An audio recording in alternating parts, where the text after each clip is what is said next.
Texas was part of Mexico back in the 60s. I don't believe that's true. In the 1960s. A few years ago, yeah. A few years ago. Then Joe Rogan came and they were like, okay, we'll make it. He got them their freedom. Have you ever had a question you wanted to ask the opposite race but you were too nervous to ask? I'm Turner Sparks. And I'm Phil Duckett. And this is Black and White Advice. Where we answer all your questions about race, even the scary ones. This is Black and White Advice. You've got a question but you're scared to ask. Just drop the boys a message cause they're up to the task. They're rolling the dice, they ain't always nice, but you can't think twice when giving black and white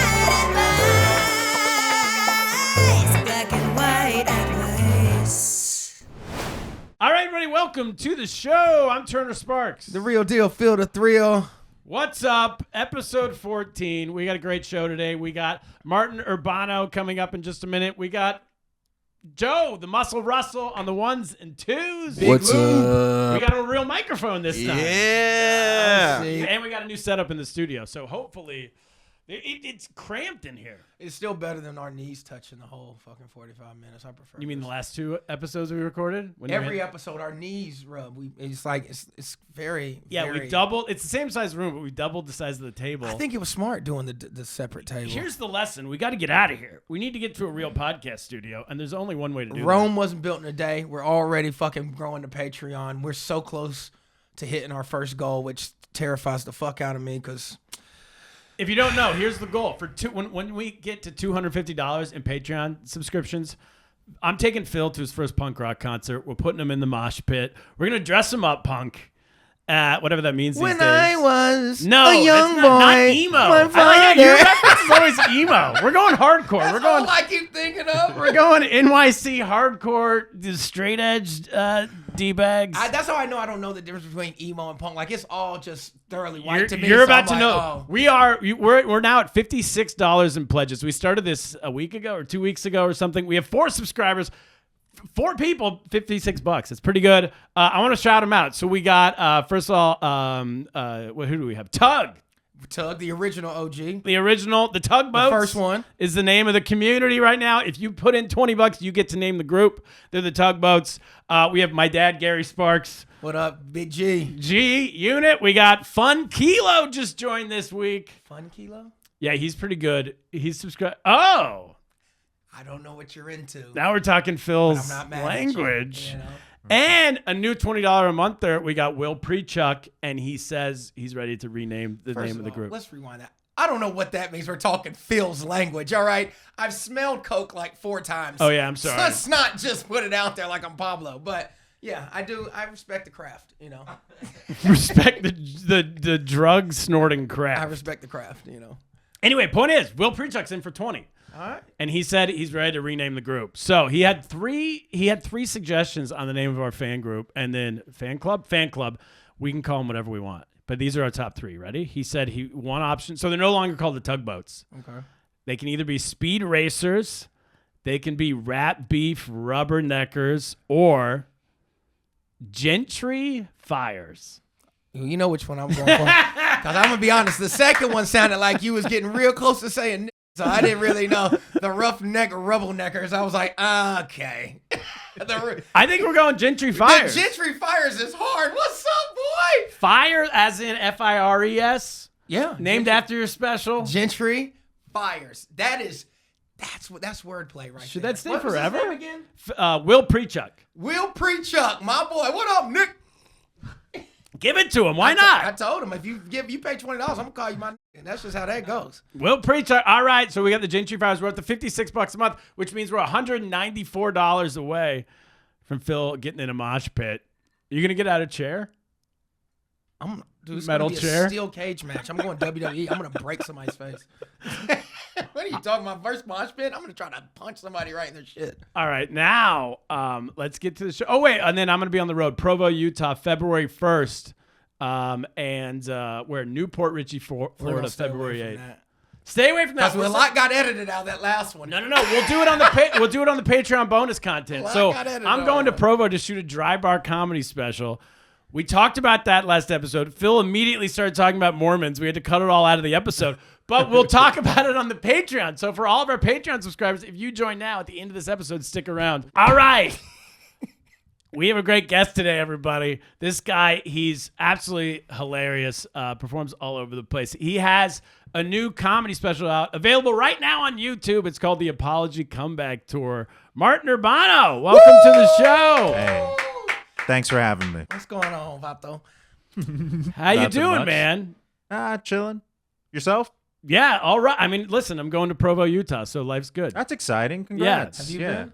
Never They don't been. let us in I there. don't They think don't would let us in Yeah, there. This is my they wouldn't first like time. me. Oh, wait, no, I've been to the airport. I've Salt Lake City. If you have You the Delta frequent flight. Utah. Let's not do that. It's my first It's time. the motherland. It's my first. You can't say you've been to the airport and say it's your first time. Okay, well, I've been to Frankfurt Airport in Germany, but I wouldn't say I've Me too. been to Germany. Really? Oh. It's where. There you go. And so that means I've been to Germany. Do you No, say Where you've were you been to going? Germany? I went to this small town in Germany called Saarbrücken. Saarbrucken, I believe it's spelled, but Saarbrücken. I'm probably butchering the name. What for? So back when I was a whore, I had a sugar mama, and she had meetings in Europe, so she flew me out there to fuck her in between her meetings. That's awesome. You know, that was back in my That's great, 2017. Wow. Which, can you believe that was 8 years ago? I was like, yeah, a few years ago. I'm like, that was 8 years ago. That was 2017. That was in 2017. Oh, I knew you then. I didn't know you were doing that well. I was homeless. You think I just thought I was just gonna fucking go to the wayside? We were at the Lantern in Back then, 2017. yeah, that's when we were performing at the Where Lantern. were you in 2017? Were you here in New York? You I were, was right? That's when I was doing my Kimmel set. That was a Yes! highlight, and it's just been all. Everybody kinda go watch the down Kimmel set. since It's then. absolutely hilarious. You do what's it called? Where you get the paper out. What are those things called? Mad Libs. Mad Yeah, Libs. Yeah. And the reveal is that you're a sexual predator. Yeah. It's really fantastic. That was On a good Kimmel. Not year. expecting now he's a what? On Kimmel. That was a good year. So your whole is that still that's still part of the act, right? That you're his character on stage, Phil, He's is a pedophile? is a registered sex offender, and throughout the This set, is a character Please. you chose. The proper term is. You Come on. picked this character. Yeah. I thought that's what they labeled you, but he was like, no, I so chose this. funny. I'm gonna go check that out. For And sure. it's also like you prefer. It's a jolly character, so it's like a happy-go-lucky pedophile. Is how I would yeah, explain it. Is that right? That's accurate. Yeah. It's like giggling through, revealing that he can't go near school zones. Oh my, yeah, I'll have to go check that out. You gotta watch it. ridiculous. And you're from Texas, Austin, Yeah. and you're Mexican, not Indian, right? Like that's the whole. It felt racist. Yeah, I have a funny. bit. It felt racist. Oh yeah, without watching the set, you don't know what I'm talking He's about. like, you're Mexican, not Indian, right? Yeah. In the act, Phil. In the act, you go back and forth. Again. Out of context, my act sounds insane, but it makes sense when you watch the piece. I am. I'm definitely I'm gonna watch it when I'm at home because now I gotta see it. It sounds crazy, guys, but it's all in good fun. He's a Mexican, maybe Indian pedophile. All right, I like that. That's what's up. Do you when you did the Kimmel show, correct? Mm-hmm. Did your touring increase? Did that like open up a lot of doors for you? Like, did you see that immediately? Or? Yeah, that was a big year. I got to do Bonnaroo. I got to do. You did I Bonnaroo? did Bonnaroo. Yeah, before I don't know if they do comedy there anymore, but for a while they did, and they used to have like a tent. And then it was like, now you're going to perform at random barns, and now they just got rid of it. They're like, no one comes What to was Bonnaroo comedy like for at comedy. Bonnaroo?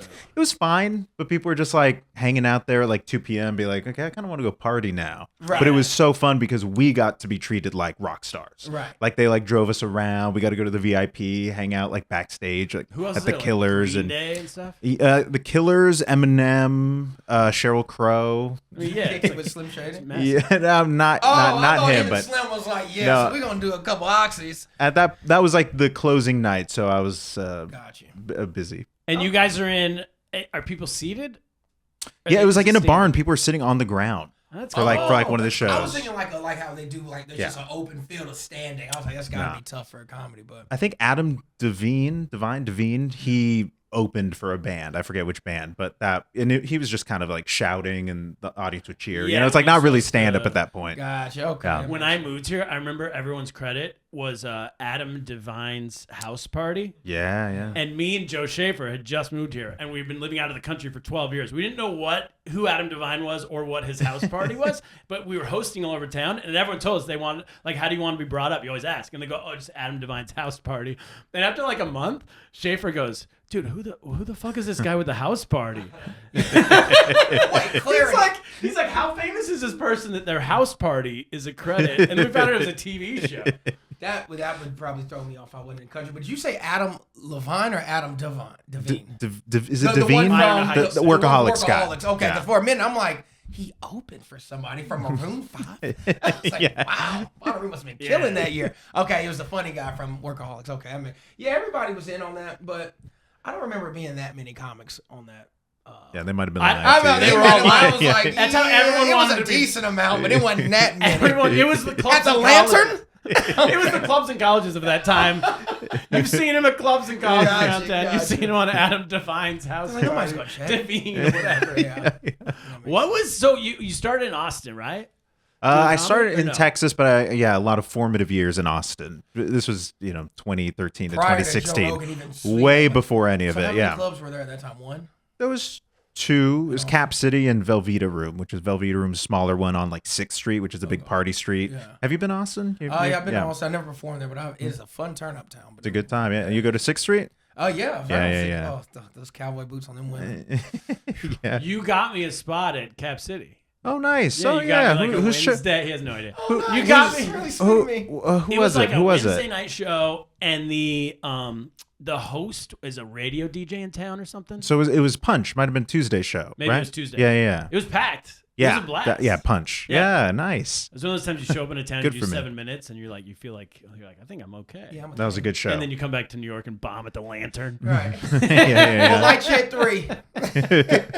Do you go back there now and do comedy? I taped my special there at Moon Tower. I heard Moon. Okay. Yeah, and that was What's it like now? interesting. What's the It was Rogan? interesting. What's like the Rogan world like now? It's a different vibe. It's a different vibe comedically. 'Cause it was My totally- weird stuff was a lot more like that's where I like developed it, The weird and then now it feels a little bit more bro-y, for lack of a better term. Yeah. So some of the stuff there was a disconnect for sure. God, Yeah, that I'm performing in Brooklyn rooms, and now I'm taking it to this Austin, and it was kind of Would you different. Would you So say that crazy. the Austin market is like officially oversaturated now with this? Because I hear a lot of like young comics who aren't getting booked. They're like, I think I'm moving to Austin. Oh, I'm like, everyone. you're not funny in New York or Austin, so it really don't matter. You can go wherever. It's a new option, but I don't know what it's going to be like. Again, that was like my only experience with it. I hadn't been back in years. Just And when you taping were my doing special. It, so my impression when I went to go and I was performing in Austin was it was like a quirky, creative scene Mhm. of comedy. At that time. Yeah, like this was I don't know 2018 or 17 or something. Yeah. And it was like very experimental, almost like Brooklyn-y sort of. Yes. In a good way. Everybody was unique. Everybody was doing like a totally different crazy thing. Yeah. And then now to imagine it being like just Joe Rogan clones, Yeah. like everybody's trying to be more racist than the next person. Mhm. It feels bizarre. It was, and then like I'm doing like a character kind of making fun of some of that stuff. And Yeah. So then people are like, wait, what? We like what you're doing, but also hate it. I don't know. Yeah, his special's called the Different. Apology Comeback Special. So is this coming back from being a convicted pedophile? Like I'm We telling you, gotta you stop see- calling my boy a pedophile because That's the act! if they're not familiar That's with the him, act! they're gonna be like, why is this guy so proud Well, of get fucking familiar with children? him. He's hilarious. I'm just saying.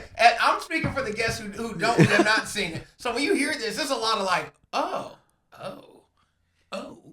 now you see the problem in marketing this special. No, he's not actually a pedophile. He just plays one. Listen, NBC. Exactly. This is Sort of the reverse Crystalia. So- Okay. Exactly. I like. yes. You might have a shot then, buddy. Reverse Chris. That's how you got a picture. Reverse Crystalia. I play Yeah. pedophile. Sweetest guy.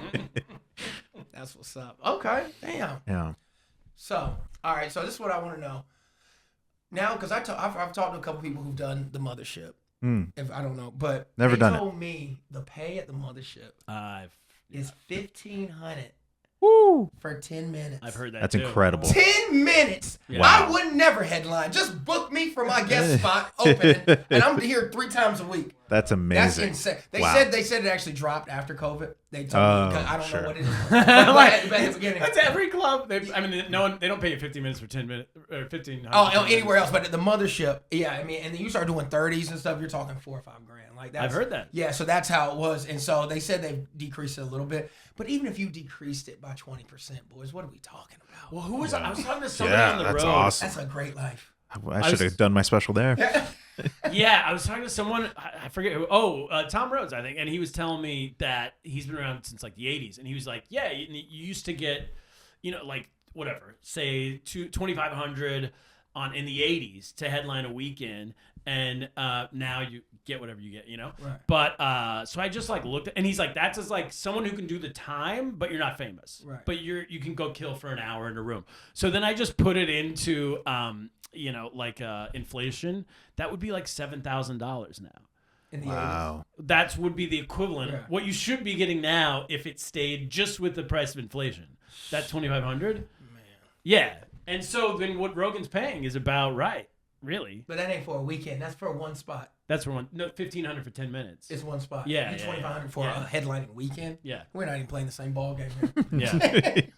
Playing the same game. So I don't know if all our, we were talking about it off air, but if our audience knows that Brooklyn and Manhattan are like almost two different worlds of comedy. Mm-hmm. Phil and I are mostly in Manhattan. You're mostly in Brooklyn. Mm-hmm. But you live in Manhattan, perform over.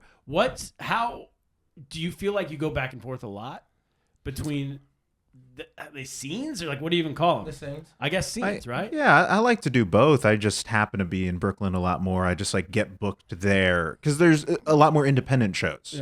Yeah. As opposed to the clubs where you have to kind of go through a booker, right? Like and that's the thing that I haven't really done at a lot of these places is go through a proper get past somewhere. But all the a lot of comics like me, so they're like, come do my show. I'm like, all right. I felt like you were at New York, and then maybe the booker changed because I remember seeing you in New York. Were you again just independent shows? Gotcha, like it's just if somebody has one that they want me to be on. I was just there the other day on my friend Andrew and Michael's show. They do Steve Martin Presents. They were doing it for New York Comedy Fest, and it was a great show, and I loved that room. But I don't know. I should probably ask around and be like, how do I get an email or whatever? But I don't know. I'm shy here in Brooklyn, and I'm sure there's shows happening around me all the time. But it's the same with the opposite. Like I could probably just ask people. Yeah. There's probably 3 shows on my block that I don't know about. Yeah, like I'm with him. If somebody like one of my homies is a producer, a comic that produces, and they're like, "Yo, come to Brooklyn, do my." Of course, I'm not gonna miss it. Yeah, but for me to just come to Brooklyn and hang out and find spots, it's never gonna happen. It's too far. And just if I'm being honest, I don't like Brooklyn shows. I mean, you know what I mean? Like I just don't really like them. If I'll do it because that's my craft, and if I'm booked. But the scene in Brooklyn is that the people are too fucking soft. They're too fucking woke. They're too fucking politically correct. I'm gonna talk how the fuck I want to talk. If I say this gay ass, then that's what I mean. This gay ass. I don't need you being like, what did you mean by that? I mean he sucks dick. He's a gay ass nigga. Yeah. I don't. It's way too much in Brooklyn for you to walk on eggshells during shows. I feel like it's too hipster, too Gen Z. And I've had some really good shows, but I've had some shows in Brooklyn where I'm just like, how did y'all get tricked into coming? I've bombed so hard in Brooklyn. It's easy to bomb in fucking Brooklyn. Yeah. But tested material. But clearly me you have too. The opposite experience. No. Oh, you know? Me too. Again, What? Pedophile, whatever. What did we call me? That is a hard sell. What did we call me? Work here. So like really, it's really like does. I mean, sometimes I bomb. I have certain places where I'm like, oh, I'll probably bomb there because the audience just won't get it, or they'll like see red before they can see what jokes I'm actually making. Yeah, and that's just kind of a part of it. I think that helps me like navigate it a little bit more performing for these people. I'm like, I know you're not getting it, but let's see how much I can win you over, and then I take it to the crowds that are actually like hip and smart, because to me, hip and smart is like being able to see past these like. And get the satirical thing. Exactly, the they get the crap. Presenting as a registered sex offender. Exactly, like oh no, but I get it though. So it's I don't know. It's I see a mix. Registered sex offender. That's they all are. How do you think they stay out so long? Deep thinker. The best ones are. The best ones are. Yeah. But I think maybe that was. I don't know. That is a sense I get in some rooms where I'm like, oh, these people are like, they're not going to like me because they don't want to like me, but. A lot of places kind of the same, and at a lot of clubs they don't like me either because I'm being a little bit too weird. Yeah, and then I lose them who are just like, we just want to like hear more like down the middle stuff. I'm like, oh well, I don't have that, so it's like, well, you're not doing like a traditional like. I saw you one time when you had. I hope I'm not giving away your business. This is from like 7 years ago. Sure. So I'm sure I'm still doing it. That's my favorite one. That's still my best joke. I'm forgetting what you did, but I remember you pretended like you forgot your material or something like that, and then you got out your notes, and then you're like, I can't even deliver these tonight. Can someone else in the audience tell my jokes? And then you had someone from the audience get up and they're reading your jokes. And then the jokes they're reading were super racist and offensive, and you started heckling. You're like, boo! this person. That's pretty Like funny. canceling them from the That's pretty audience. funny. But I could see doing that at a club, like I don't know where, like a Manhattan club, and even the crowd would be into it. I don't know who wouldn't like it, actually, now that I say A it. bit like that requires hilarious. some setup. Like it requires a 15-minute minimum long set. Like, because I need them to already like me and get You me. can't do that in a check spot. One time I tried to do that at the Houston Improv open mic, like years and years ago, like when I was first starting, and they were just not into it. Like they were just like, "What is it?" I have 3 minutes. I'm trying to like, "Oh, I forgot my jokes," and like to the they felt stage. bad for me. You're pretending like you're forgetting, Yeah. and then they think you're actually forgetting. And then I finally like rope, because I usually like get like a woman to come on stage, because I think it's better dichotomy. She's saying my jokes so people can't hate her. And a guy comes on to the God mic and he's like, "Ma'am, you can get off stage. His set's done." Okay. Yeah. All Okay. right, that's fair. I learned That's a my lesson. time. I learned a lesson there. Don't yeah. do it at a Houston open mic. Yeah. Or Let just me at tell a, you. yeah. Mr. Urbano, I'm telling you, your shit might be weird, but you ain't holding a candle to Joe the Muscle Russell over there. By far one of the weirdest comedians I'd ever met. When I first went, I would tell you the story all the time. When me and Joe first met, we did not like each other. Oh. I thought he was weird as fuck, and I didn't understand his comedy. I was like, so you just talk about the food you fucking eat all the time? Hey, does anyone like chips? Yeah, and I was like, what is this shit? And Joe didn't like me either. And we just grew on each other. When I tell you that's one of my people, I love that motherfucker. But yeah, we did not start off strong. That's it. And so that's why when you say weird, I'm like, it's levels to it. It's levels to it. Thanks. I did New York Comedy Club right before, like in December. I headlined my show, and you know how they have, when you headline, you do like 45 or an hour, whatever, and then New York Comedy Club wants to put someone after you to do checks. It's like the ultimate death spot. Everyone came to see the headliner, and so I asked Joe to do it. I was like, "Can you just do a 10-minute check spot?" He's like, "Yeah, sure." And then he's like, "Wait, I have to go after you at the very end?" I'm like, "Yeah, sorry, I'm screwing you, but there's like whatever, stage time." So then he goes up, and the first like minute, people are like, "What the F is going on?" Do you have a favorite food? He literally just goes up and he goes, "Does anyone have a favorite breakfast item?" Yeah, and you're seeing it. He was like, oh, he's stroking out. And also, they're paying their checks, and they're like, "What? Who? We just saw the guy we wanted to see." Like, they're trying to leave. You're like, "No, we saw Turner."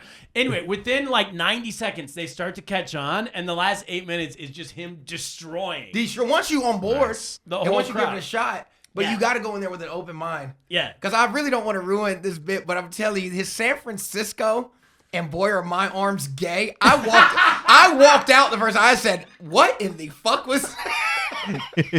I just flew in from San Francisco, and boy, are my arms gay. Hey! There he is. And I literally, the first time I said, I literally turned around and said, "I'm going to the bar." I'm going to the bar. I don't know what the fuck Joe got going on. That's my dog. All right. Should we get to our questions? Hell yeah. Listen, so here's the way it works. We got people writing in. I don't know if we told you this, Martin. Listeners writing questions. They need help from a black guy or a white guy or a Mexican Or guy my essay. Is that racist? from Texas. He said it. I don't know. Well, is it? Oh, it's good. See, there you go. Whoa. Can I say it? Whoa, we didn't go there. Easy. Turner, come on, please. Let's dial it back a bit, Turner. Okay. We will be right back with your black and white advice questions. Hey, you want to get bonus content, early episodes, and have your questions answered on the show? Well, then subscribe to our Patreon at patreon.com/blackandwhiteadvice and subscribe right now. Do it, and we'll give you a shout out on a future episode. And I might call you the N-word. All right, we're back with your black and white advice questions. Question number 1 comes from, here we go, Devin in Atlanta. Devin says, "I'm a black guy, and whenever we start to go bald, we always shave our head. My question is, why?" Phil strokes his head. My question is, why do white guys always keep the hair on the side instead of shaving the full head when they go bald? I'll start. Because it takes a certain type of scalp to rock a bald head. Number 2, it takes confidence, something a lot of white people lack. I don't think that's true. And I think a lot of white people with they don't have the right facial structure. They look like preemie babies when they go bald. So, you gotta do what keeps the pussy up, right? I think white guys have extreme confidence. But here's what I think it is. I disagree. I think the answer is that all of our heroes, white heroes, have that kind of Friar Tuck haircut. You know, first of all, They have a comb over. Y'all's heroes have a comb Hulk over. Hogan. Is he a hero of yours, Turner? Is he not a hero? No. Hulk Hogan's He a became a now? hero a few years ago for you, right? Right. Just recently, When 3 Trump months was ago, running- when Trump he was rocked running. out at the Trump inauguration or whatever that Oh, was. he's a hero of yours. Dude, I gotta say, when he ripped his shirt off at that Republican convention, I almost just stormed the Capitol right there. It was like he went gay on us. I almost did. That was pretty cool. That's wild. I'm gonna tell you, if we're talking wait. heroes, Macho Man's gonna be a hero before Hulk Hogan. Macho man. Man's. Come on. But I think he was bald too. They all wore those kind of things on their head. Actually, Maybe, yeah, possibly. All right, so you got Hogan. You got Larry David. You're naming. Are these got heroes that you're naming? Jean-Luc Picard. I've done research. Dude, Jason Statham. All right, he's a bald-headed hero. I mean, he doesn't have the. He saved that girl from the trunk of that car. Does he have the hair on the side? No, he has a real man scout. Yeah. and I'm he's a- trying to come up with. I'm trying to answer. He asked why. I'm giving you the reason why. You think that is because all of our heroes, all of y'all's heroes do that. That's what I'm. You're the first person to name those people as heroes in my life. So I'm like, I Hulk don't Hogan, know. Larry David, I'm like, I and don't Jean-Luc Captain Jean-Luc Picard. So you say confidence. I think that's more entitlement that they have. And there it is. And I think there's a little bit more of a fragility behind that. So it's like I'm going to hold on Real confidence. dearly. That's a good point. Exactly. That's a good point. It's like, well, I mean, I deserve everything, but I'm scared to not have what this. if they and laugh what at if me, right? exactly? Even what if if they it's laugh just at 3 me? strands. Yeah, Homer Simpson style. Yeah, You know who should go bald? a and hero ain't of yours. Homer is- Homer probably would. Yeah, he's a Mr. hero. Burns. Yeah. All our heroes, Mr. Burns, Burns. Larry David. I'm like, Krusty. it makes sense. You know what I mean? Nah, if we're talking, most black people, we just, because when I shave my head, Can I ask you a question? sure. Did Michael Jordan start it? I don't remember any bald black guys before Michael Jordan. You know, Michael Jordan came to the NBA with hair. I know. But you saying once he shaved it, is Yeah. that when it got cool? Yeah. I think that's when it really became like a iconic pop culture thing. Yeah. Because people who weren't even going bald shaved because of Mike. Yes. Be like Mike. I want to Yeah. be like Mike. Yeah. Yeah. But I'm gonna just put this in: black man that should shave bald, that won't. Lil Wayne, I love you. You are my all-time favorite. But them 4 dreads you got, baby, it's time. That's a good list to make. What about LeBron James? He should go bald. He needs too. to go bald. He got the He has- Turkish transplant, and you can see when he sweats, it poofs up in the fro. Well, and he has the sweatband. Let me tell you something. He was He's putting it higher and higher to block the. He doesn't wear the sweatband anymore, butter. Does he not? No, it's been years since LeBron wears a headband. But it's okay. I will help you on Well, that then who too. am I thinking of? You were thinking of LeBron, and when he first started going bald, he quit Yeah, because he he got did the he hair did the plugs, headband. and he couldn't do that okay. because it was rubbing the scalp. So, but no, the hair plug. Would you get hair plugs? No, I don't think so. No, you just if it started coming out, you just let that shit rock. Yeah, and I wouldn't shave it. I can't shave because You pull the Costanza. Maybe here's the answer. Costanza, that's another hero.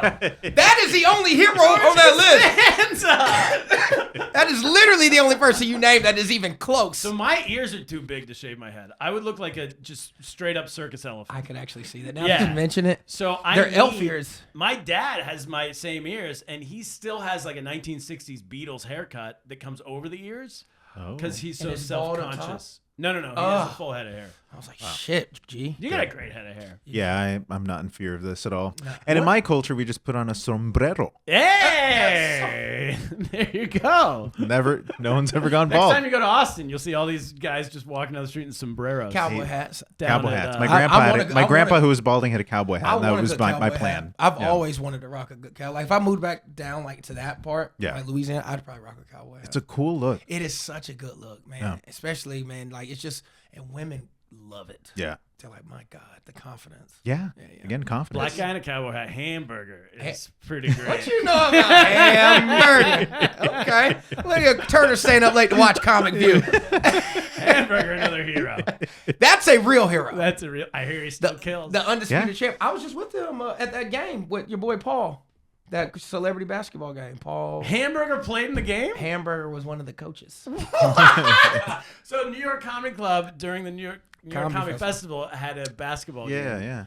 And Hamburger Hamburger coaches? was one of the coaches. Was yeah. he drawing out X's and O's? And now I went up to him. Was he saying he's like, all right, you No, go he left, wasn't. hamburger. He wasn't. He walked up to me. He was like, hey, man. He was like, hey, man, you a comedian? Hurtful. But I was like, yeah, man. He was like, yo, what's your number? He's like, I still produce shows in Jersey. I'd love to get you on. I said, hamburger. I was walking down the street, hamburger.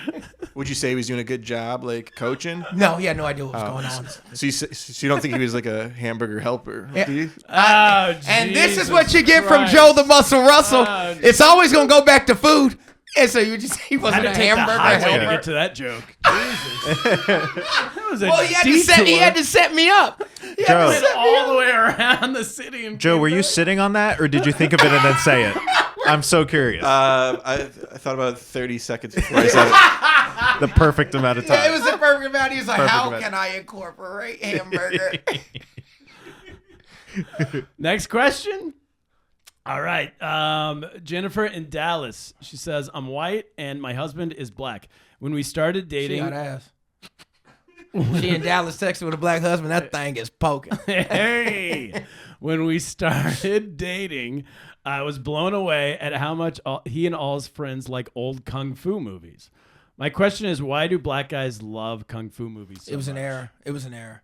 It was just an error. Like, and that's every black person from a certain generation. Like, I missed that era. My uncle and all my big cousins and stuff, they all Dolomite, all those what are they called? Blaxploitation? Blaxploitation films. Kung Fu was such because Bruce Lee was so big, and so all the black kids growing up used to watch Bruce Lee every Saturday. So they used to do that, and so as they got older and started making movies, they wanted to be able to fight and make it black, but Kung Fu, because just like, and that's just like it's a era thing, like a time era thing. Because my father's generation, my dad's big. He watches John Wayne is his favorite. He watches all the westerns. Yeah, that was their My generation. parents too. Western. Yeah. But you get to that people who were born late '60s, around that like time. Gen X? Yeah, mid '60s, late '60s, when they were like teenagers, kids in the '70s. All Kung Fu is so big in their lives. It's unbelievable. And that's not just him. I mean, that's a time thing. You know what I mean? What about anime? Was that That's did our that time. hit you? That's our Kung Fu for our. I hate it. I don't watch the shit, but I know people who go. We were talking about that last episode. Like I had never felt more like a loser than going to a comedy club green room with a bunch of anime watchers. They're like, "Did you see One Piece?" I was like, "She was wearing a One Piece." They're like, "Nah, it's this cartoon." I'm like, "Get some pussy." But no, Is that only? Yeah, we're saying the green rooms on the road. It's all like anime talk, and then it's big and food. Big fat guys with beards talking about food. Like, bro, I just had this great lunch. Yeah, it's normally somewhere in like Ohio or Indianapolis, and That's weird. In my green rooms, there's just jerking off. I don't know what. Well, it's all about who you surround yourself with, you know. But how did it go? Because I don't know anyone who watched Kung Fu. It just wasn't. It didn't hit my neighborhood. Do you know older black people in the white neighborhood that had no black people? No, but that's my question. Why didn't it hit white people? It came from Asia straight to the black black it's because community? y'all normally do the whooping, so that's why probably y'all weren't into it. It's like, No, people were into Bruce Lee, but I feel like it just ended at Bruce Lee. White people watch Bruce Lee and are like, I'll never be athletic enough to do a roundhouse. Black people's like, nigga, I can do that right now. I think that's what it was. Good. That's good. I can do a backflip, round off handspring, front flip kick. And they're like, do it. Honestly, I think that's the good. answer. Yeah. It didn't resonate because I didn't think, like, it's like me watching someone do a triple sow count figure skating. I'm like, that's cool, but I got to move on with my It's day. like white dudes watching I'm not YouTube gonna of go dunk try and videos. figure skate. Y'all will watch LeBron James dunk compilation, but you're like, wow, what an athlete. Black people watch that like, I think I can do that back dunk. You know what I mean? Like, it's No, I was like, I could do that on a mini hoop. Oh, that's what you thought? Yeah. Let me go put it on the door of my bedroom. Yeah, there was just so much ripped dunking down going on the in the upholstery. 1950s NBA. All right, listen, no white person sees somebody dunk like, I could probably do that. No, I'm saying I could do it on my mini hoop. Oh, you talking about your little stress relief? Yeah. Okay. Every kid's like, there's no thought I could ever do it on a 10-foot hoop. But Well, I could do every it. kid. But Yeah. once you get to a certain age, reality's like, I don't think I could. Yeah, no, I can never dunk. Yeah, we're 26 watching Kung Fu. Like, nah, I can do that. Have you dunked? Once in my life. Have you ever in dunked? practice? No. I can. The closest I got, I could touch the rim, but it wasn't even the real part. It was the part.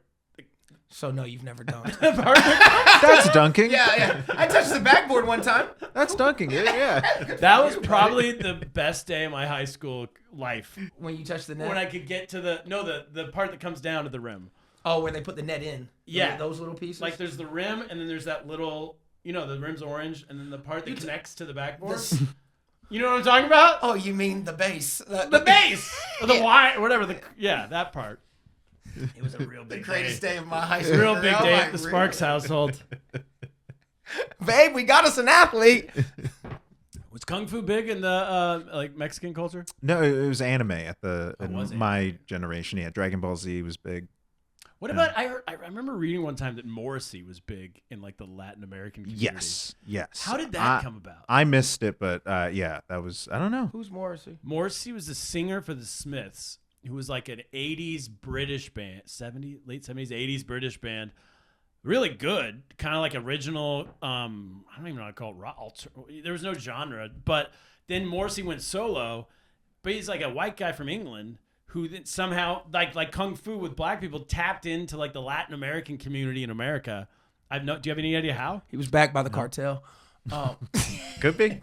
I really don't know anything about him. In fact, I didn't hear a lot about Morrissey until I became friends with Chris Gethard, who was like a huge fan and had a tattoo of Morrissey across his arm. And then Morrissey said some things. I don't even know what, but then Chris covered that tattoo up. Oh, so he got canceled? I don't know what he said. I don't know. He said Doritos was better than Takis. He was like, get the fuck out of here. Let me ask you something before we move on. Yeah. As a Mexican American, how do you feel about Selena's killer wanting to parole? That stupid bitch. If she gets it, she won't She survive. won't make it a day. A day. She won't. Yeah. People to this day still want her dead for killing Yeah. Selena. Yeah. That is wild. Selena is literally one of the biggest Mexican artists I've ever seen and ain't been here in almost 30 years. There's been like 3 different adaptations of her story, and she had like lived for like so little She time. was 23 People years old. love her. She would have been bigger than any pop star we've seen. Yeah. I think so. I don't think she realizes Yolanda Saldivar is her name. I don't think she realizes she's not safe outside of prison. No. If you made it 30 years in prison, this is as safe as it gets. Because yeah. out here Yeah. in Texas, you going to get put down. Yeah. She was the head of her fan club, right? Yeah. Am I remembering right? Yeah. Yeah. And got accused stole of stealing. money, yeah. And so then came back and shot her. And now you want parole? Motherfucker. I was in Austin a year ago, and we were in a bar, and there was a Selena tribute band playing. Whoa. Unbelievably good. Yeah. And I was like, every one of these songs is amazing. I didn't know much. I mean, I knew who Selena was, but I couldn't have told you like the music. It's insanely good. Yeah. No, she was really talented. Only reason I know her whole story is because the movie used to come on VH1 like every weekend. But I was a fan. Classic. And she was fine as hell. And you got Richie Valens, too. He died in the 50s. Wasn't he Mexican Is American? that La Bamba? Yeah. Yeah. La la la bamba. It took everybody down. We lose our stars early. Yeah. He's also from Texas, right? We lose our stars. I don't know. Texas was part of Mexico back in the 60s. I don't believe that's true. In the 1960s. A few years ago, yeah. A few years ago. Then Joe Rogan came and they were like, okay, we'll make it. Now it's American. He got them their freedom. Yeah, he got them their freedom. He's like, I'll pay you $1,500 for 10 minutes. So, all right, you can be part give of me our America. country. All right. Nice. Last question. Oh, here we go. This is one for everybody. This is Courtney from Germany. Ich bin ein Berliner. Oh, yeah, look at you. She says, I did a semester abroad this year at Temple University in Philadelphia and discovered that Americans talk so much about issues they don't understand. She irritating John. She said the economy, global politics, even, and then in quotes, she says soccer. Where do you all get this unfounded confidence? Because we're America. And until you dominate the Olympics, Germany, you ain't got nothing to say to us. It's called World War II. Domination. That's where we get the confidence. Y'all brought this on yourself. We ain't tell you to side up with them motherfuckers. Grandpa Look, lady, Sparks, go ahead. She came here. Right. Yeah. She came to us. You gonna come to this country, you gonna speak our language. Shit. Not only that, you came to Temple University. Right. Not exactly Ivy League. Easy. I know a couple people went to Temple. Hey, go Owls. I They're like fairly Temple. intelligent. I'm just saying. Here's the point. I think World War II, that's where we got our confidence. That's right? exactly because before World War II, everybody was shook, scared of Japan. Japan was out here running shit. It's a tiny island. 6 million of them motherfuckers. They were running the United States. History according to Phil Duckett. First of all, you can fact check this on TikTok. Let me tell you, Japan was a powerhouse. And guess what? When we fucking smashed them, that was game over. Wait, we also smashed Germany. Yeah, it was a two-pronged. How about that? Going around the world both ways and meeting in the middle. Ask Japan or Germany who had it worse. Oh, you mean with the We bombs? dropped 2 World War II. motherfucking bombs on their ass. Yeah. No. I'm telling you, they went to computers immediately after that. It was like, oh, we didn't know we was playing in They started varsity. minding their P's Yeah, and Q's. they was like, we got an app called Uber coming out in 70 years. They imported Elvis immediately. Yeah. They're like, we love America. Why do you fuck with the Breck man? And it was like, well, we killed it. So I think that's where it is. You know? My grandpa fought in World War II. Look at that, man. Oh wow, where? Yeah, in the ocean somewhere. Nice. I was like, you Navy. American. I'm like, Mexico Yeah. was in World War II Yeah, too? American, He's Mexican from- American. he's from- Yeah. He was born after Joe Rogan. But let me tell you, if I don't know Over much, Texas. but if it was World War II and he was Mexican and didn't look white, he was cooking just like the black people was during the war. They weren't letting us shoot no motherfucking guns during World War II. We was cooking. Really? Yeah, unless you like a red tail, like a Tuskegee Airman. They were one of the first people they let like go to war and fly shit. Black people in those early wars, they were kitchen. They were the help. They were military, but they didn't let them like fight with whites unless it was like an all black battalion. That almost sounds. My grandpa was front lines in Normandy, so I think cooking would have been better. He was getting shot at by Nazis. Well, at the time, y'all were like the smartest, most intelligent, most athletic people they had ever seen. So y'all went front line. We probably could have ended that war about 30 years earlier if they put some black people. A couple of brothers would have been out there. They're like, you know what? We actually want to play golf today. 30 years. Oh my God. All right. That's it. One last thing to do before we get to Patreon. We got White Lies and Dark Truths. This is the part of the show, Martin, where everything we've just said, Joe fact checks us on it to tell us what we got right, what we got wrong. I forgot to do it. Oh! It's all right, because guess what? We didn't speak one line today. Wait. Can I do one? World War II wasn't a 30-year war? Can I just start there? Well, I think everybody knows I was exaggerating. I'm a comedian. Yeah. It was actually 26 years. That's why they called it the Great War. That was World War I was the Great War. Oh, now you're fucking history. I think before World War II, though, Japan was kind of a quaint sort of country, right, with paper houses and. And that needs to be fact checked because that is complete. No. Japan was like one of the scariest, biggest nations. They had the craziest navy. They had the best air force. Japan was nasty. They were trying to take over China. They were in half of China. The rape of Nanjing happened. Yeah. Before we entered the war, which is wild. They were not a polite paper house. What did you say? They lived in paper mache homes? houses. No. Apparently, that house is made out of rape. Oh boy, that's the episode. We're gonna edit that for sure. That is it. Martin, everybody check it out. The Apology Comeback Tour available now on YouTube. What's up, Japanese audience? It was made with rape. It's crazy. We hate to see you go. Give us another chance. We'll be back next week. Just come on. We're nice people. Was that a play on tape? The Rape of Nantucket. That's what he said. Like, Not Nantucket, right? And that's in Massachusetts. There's a poem made about the Rape of Nantucket. No, right? there once was a man from Nantucket. Yeah, Okay. It was the rape of Nanjing. Are we still on the air? That's it. Straight into the Patreon. Stay black. You've got a question, but you're scared to ask. Just drop the boys a message, cause they're up to the task. They're all